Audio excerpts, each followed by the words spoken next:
It's time right now for a little vitamin T. Teresa Tomeo in Italy, where there's really nothing going on. Right, Teresa? It's a very boring time. There's no canonization. There's nobody here. It's really quiet. Well, it is quiet in our little village, but I'll tell you what, guys, when we got off the plane in Fiumicino on Sunday, Mamma Mia, as we say here, I have never seen so many crowds. It was crazy. The busiest Dominic and I have seen in a long time. So they're all gearing up for this weekend for the big canonizations of Carlo Acutis and Pier Giorgio Frassati.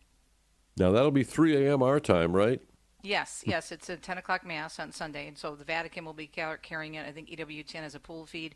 It's something, well, I would record it if you don't want to get up that early, but if you've never been to a canonization, it's really quite special. It happens within the actual Mass, the Mass celebration, and prayers are said, and the head of the causes of the saints comes out and reads a declaration, and then they roll down a banner from the loggia, right in the main area of St. Peter's Square. You know, the loggia where the Pope comes out when the Pope is chosen and says, Ubemus Papam, as we saw a few months ago.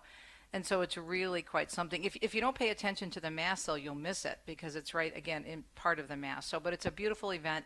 And it's interesting because Deacon Dom and I just arrived on Sunday, and we're going to try to get to Assisi before the weekend. We're only 30 minutes from Assisi to see what the crowds are like outside of St. Mary Major because, of course, that's where Carlo Acutis is buried. I'm sure it's going to be very busy before and then after the canonization as well. So, are they? Because they brought Blessed Giorgio Frassati's body to Rome for the Jubilee. Are they bringing both bodies to Rome? Was that just a once in a million kind of thing? Well, that was a very special opportunity for the people who were going for the Jubilee of Youth, which wrapped up in August. Of course, earlier last month, they had the opportunity to venerate the relics, as you said, of Pier Giorgio Frassati at Santa Maria sopra Minerva.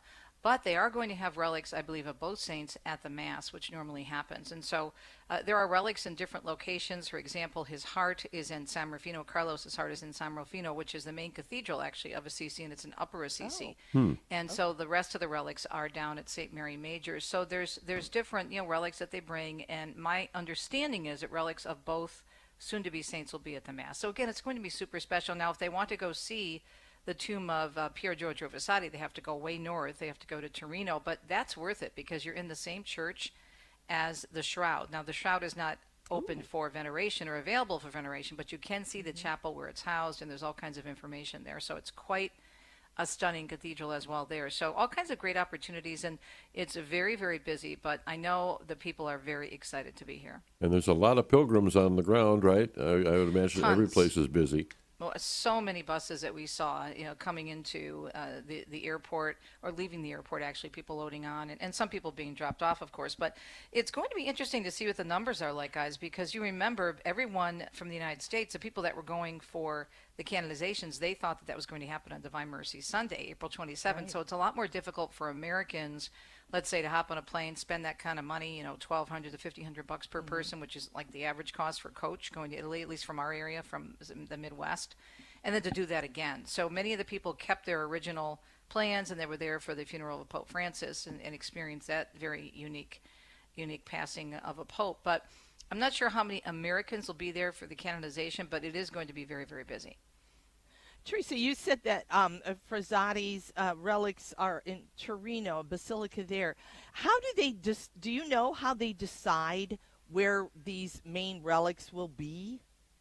Well, I think it depends on a couple of things. It depends, for example, what the family knows about the particular saint and where they know the saint would like to be buried. Like, for example, with Carlo Acutis, he wanted to be buried at St. Mary Major, which is a very special spot in Assisi. This is where St. Francis actually tore off his clothes. We see that famous scene in the frescoes, and that scene in his life where he told his father he was leaving behind his old ways and becoming a new creature in Christ. And that meant a lot to Carlo Acutis, and that's why he wanted to be buried there.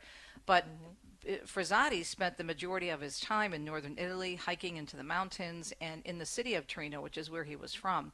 So the family was connected to that as well. But what's interesting about Frassati is at his funeral, there were so many people, so many poor, so many young people, just thousands of people showed up for the funeral. The parents and the family members were actually stunned that so many people knew their son because he had been doing so much work with the poor. And it's very interesting how these two saints are connected. Even though that one is from, well, they're both from the north. One is from Milan. Carlo Acutis was raised in Milan, and not too far away, about an hour, is Torino. And then, of course, Carlo buried in Assisi, and Blessed Pier Giorgio buried in his home parish.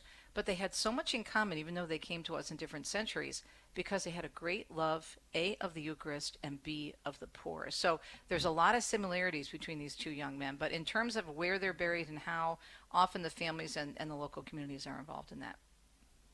Teresa, is there going to be another, because they usually do canonizations in October. My husband and I were there. And is there going to be another round of canonizations in October, because this was a special situation? Yeah, I mean, there's quite a few that are going to be coming saints, including Blessed Bartolomeo from down south in Naples. That's a big one coming up, and that's something that we really have to watch. He's down, actually, Naples, Pompeii area. That's an incredible story, and that's quite the church if you have the opportunity to go to Our Lady of the Rosary and his story of former Satanist. So there's quite a few coming up. I haven't checked on that this morning, but maybe next week we could talk about that, and I can give you kind of a list of the canonizations. But these two, as you said, are very special because they had to be moved because of what happened with the Pope. And so we'll see. I mean, I think these are going to be the two most watched canonizations this year, despite that there are many other important people of the faith that will be canonized. And it's going to be interesting to see how the media are covering. And I know there's already a lot of interest in these two young men. So we'll keep a close watch on it for you. And we know EWTN will be all over it. There are going to be all kinds of specials that are taking place. And, of course, the canonization itself will be both broadcast live and then an encore as well. So a lot of ways for people to stay connected right here in the States. Yeah, I think that I really would advise that. And again, even if you don't want to get up at 3 o'clock in the morning, make sure you record it because it's quite something to see. And they're expecting tens of thousands. I was trying to get a better number for you this morning. But an interesting figure that I did find is from the beginning of the Jubilee year this year to the end, which ends on the Feast of the Epiphany, they're estimating that some 30 million people have visited Italy, especially Rome, for the Jubilee year. Wow. Isn't that amazing? Yeah. That's mind-boggling. Yeah. Yeah, well, I'm so glad to see so many people coming back. And even though it's been 5 years since COVID, it took a while for people to, think about revisiting and coming back and resubmitting their plans, because many had pilgrimage plans and canceled them. But I think Italy's back. I think travel is back, and I'm excited about it. And, of course, you invite them over to your house all the time. Well, actually, we do. We can't have 10,000 people at our house because it's a small place, but we do have something. It's on my TravelItalyExpert.com website. It's really fun. We do aperitivo with tea and Deacon Dom, and we invite people into our little bar Divino downstairs. Seats about 24 people. We actually are doing that with our group this fall. We're doing 2 nights back to back because we have almost 60 people and we can only fit like 24 to 30. But we invite people in for a small fee. We offer them wine and cheese from the area, and we talk about our story coming to Italy. We talk about life in Umbria, and it's just a really nice way to get a real slice of Italian life. And aperitivo, I think did you say that's translates? Oh, aperitivo. It means open, to open. Okay. Comes from the word aperto, which is to open in Italian, and really the idea is to open your appetite for your dinner coming up after your cocktail. So I'm thinking happy hour. What am I doing? Well, that's the same thing. Italian. It's actually it's a very good description. That's a perfect description. I have it on my website. It says Italian happy hour. That's what we call it. There you go, Ron. There you go. Yeah. You spoke Italian and you Look didn't at you. know Didn't it. even know it, right? I had no idea. That's right. But well, it must be great to be right in the thick of things there at this historic canonization. So thank you for sharing your insights, and people can check you out online, of course, and follow you on the web. And I'll give you an update next week. How's that? Terrific. Sounds great, Teresa. Okay, guys, Thank have you. a great week.